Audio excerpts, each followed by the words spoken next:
l'interprète de Tata Yo-Yo a fait un malaise dans sa maison sur les hauteurs de Cannes, vendredi, et n'a pas pu être ranimée. La célèbre chanteuse et comédienne belge Annie Cordy est morte à l'âge de 92 ans, annonce sa famille, vendredi 4 septembre. Elle a fait un malaise vers 18 h. Les pompiers sont arrivés très vite, ont tout tenté pour la ranimer, a indiqué sa nièce Michèle Legon, qui vivait avec elle dans une maison de Valoris, Alpes-Maritimes. Annie Cordy était l'interprète de nombreux succès comme Tata Yo-Yo, La Bonne du Curé, ou encore Chaud Cacao. Avec son tablier immaculé de Bonne du Curé, ses nattes articulées de Frida Papa et son truc en plume de Tata Yo-Yo, la reine du music-hall français a consacré sa vie à la scène où elle ne voulait donner que du « bonheur », titre d'un spectacle jazz et swing qu'elle donna au Casino de Paris et à l'Olympia. « J'ai plusieurs casquettes mais je pense que je suis surtout une bonne humeur », disait l'artiste qui a chanté cette 100 chansons, vendu des millions de disques, tourné des dizaines de films et s'est produite dans plus de 4000 galas et une dizaine d'opérettes. Tony Corman, de son vrai nom, était né à Laken, quartier de Bruxelles, le 16 juin 1928.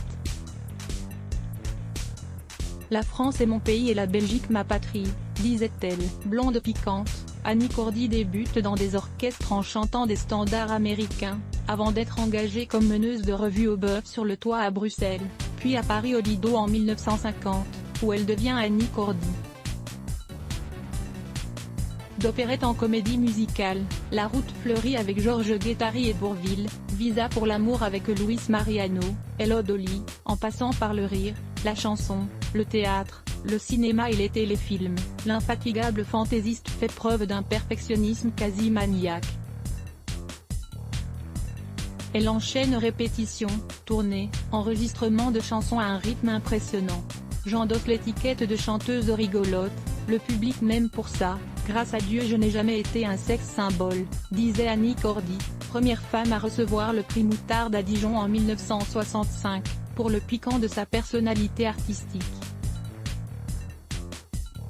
Elle est aussi sur les plateaux de cinéma.